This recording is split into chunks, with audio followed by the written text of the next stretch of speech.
All right, welcome back. So last time, we figured out how the inner ear does this amazing trick of turning physical vibrations into a chemical signal. But now what? We've got to get that signal all the way to the brain, right? So let's dive into the next piece of the puzzle, the auditory nerve. Okay, so think about it. The ear has done its job. It's converted sound into a signal. Awesome. But how does that signal actually get to the brain? I mean, it's a message, but it's kind of stuck deep inside your ear. And the brain, the body's central command, is a whole different neighborhood. This is a huge biological puzzle. How on earth do you send an urgent message across a relatively long distance inside the body and do it like instantly? Well, evolution came up with a pretty brilliant solution. It's called the nervous system. And honestly, the best way to think about it is like the body's very own superhighway, a network built for one thing: pure, unadulterated speed. And we're not talking about your average highway with rush hour traffic, okay? This is a vast, high-speed communication network. It is just unbelievably complex, and it's all designed for rapid-fire communication. It's the whole reason why, if you touch something hot, that signal from your fingertip reaches your brain in a split second. And yep, this is the exact system we're going to use to get our sound signal from the ear all the way up to the brain. Okay, to make this whole thing a little easier to wrap our heads around, let's use an analogy. Let's pretend the nervous system is like a super sophisticated, lightning-fast postal service. So, in this postal service, the mail carriers, the ones doing all the work, are these special cells called neurons.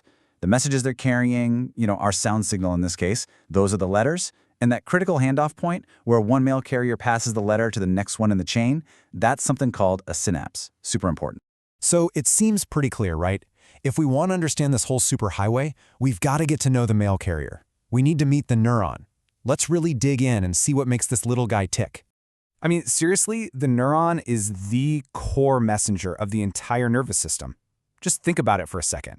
Every single thing you think, everything you feel, every sensation you experience, from the booming bass at a concert to a friend whispering a secret, it all comes down to the hard work of these tiny, incredible cells. They really are the messengers of the mind. And the scale of this operation, it's just mind-boggling. We're talking about more than 100 billion neurons just in the human brain. 100 billion? Every single one of them is part of a massive network that's so complex it makes the most powerful supercomputers we've ever built look like a kid's toy. Okay, so how does one of these little messengers actually do its job? Out of billions of them. Well, to really get it, I think we should build one ourselves. Let's go through it piece by piece. All right, first piece of our neuron. Part 1, the soma, which is just the fancy name for the cell body. Now, if we go back to our postal service analogy, the soma is basically the main post office. It's the command center.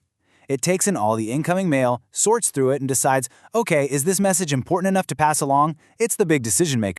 So a good question is, how does the soma even get the mail in the first place? Well, that's where part 2 comes in, the dendrites. You can see them here. They're these branch-like things reaching out.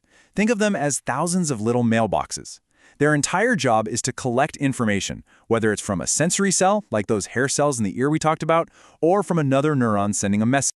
Okay, so the dendrites have collected the mail, the soma has sorted it and said, yep, this one's a go. So what happens next? The message gets sent down part 3, the axon. The axon is the long-haul delivery route. It's basically a long cable that zips the information away from the soma, and sometimes it can be surprisingly long. And at the very, very end of this axon, this long cable, we get to our last part, the terminal buttons. These are those little knobs at the end. In our postal service analogy, these are literally the mail carrier's hands. They're holding the letter ready and waiting to hand it off to the next neuron down the line. All right, so we've built our neuron, our mail carrier. We've got the letter. But how does the actual handoff happen? How does one mail carrier give the letter to the next one? Well, this brings us to what is maybe the most crucial part of this whole thing, the synaptic handshake. The synapse, that's the official term for this connection. And what's really wild is that it's not a physical connection. It's a tiny, tiny gap between the terminal button of the neuron that's sending the message and the dendrite of the neuron that's receiving it. That little gap, that's where all the magic happens. That's where the information is passed.